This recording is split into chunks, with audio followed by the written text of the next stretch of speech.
So, hi. After laying down a couple of design principles for this project last week, I thought now might be a good time to apply those, so we will revisit Aber's little tea shop, but today we will have a look inside of it, so let's go!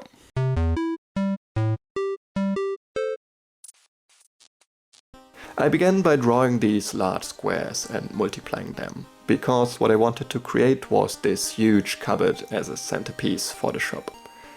I took a lot of inspiration from these old-timey apothecary cabinets with lots of different drawers and compartments. The general idea was to cover the entire back wall of the store with rows and rows of drawers to put all different kinds of tea in. Since I'm not using any vanishing points here, color is the only way to create some sort of perspective, and I feel like especially the highlight around the edges plays a big part in that. Without it, everything would look rather flat. With the drawers, I wanted to create this repetitive pattern to make it kind of overwhelming looking. I mean, in the end it's only 15 drawers, but through the repetition it feels like a lot more, which is exactly the effect I wanted to achieve. For the front face of the cabinet and the counter, I reused this simple paneling that I had already put on the front door of the shop. I really like how this connects the storefront to its interior, and also I feel like it creates a little more depth, which makes the design much more interesting.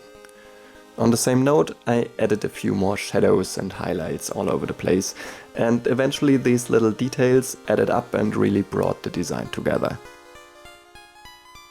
Next, I drew in the floor.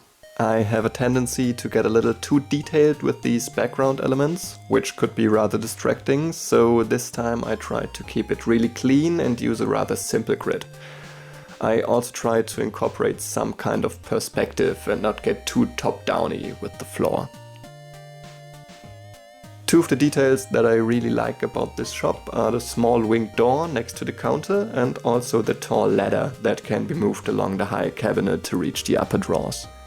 I somehow kept picturing that one scene from the first Harry Potter movie when Harry buys his wand at Ollivander's and Ollivander just swoops in on that high ladder to greet Harry.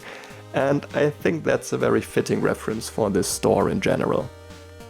I also thought a lot about the size this shop should be and whether it should have some kind of seating area where customers could sit down and enjoy a cup of tea. But eventually I opted for a small and narrow space that could be crammed with crates and boxes, teapots and other utensils. I feel like that's more in line with the character, because in the end this shop should be a reflection of Aber's personality, and in that case a quirky little store is way more fitting than a colorful cafe. Well, that's actually all I got for this week. I think I might just continue working on this scene in the next couple of videos, so make sure to check out those.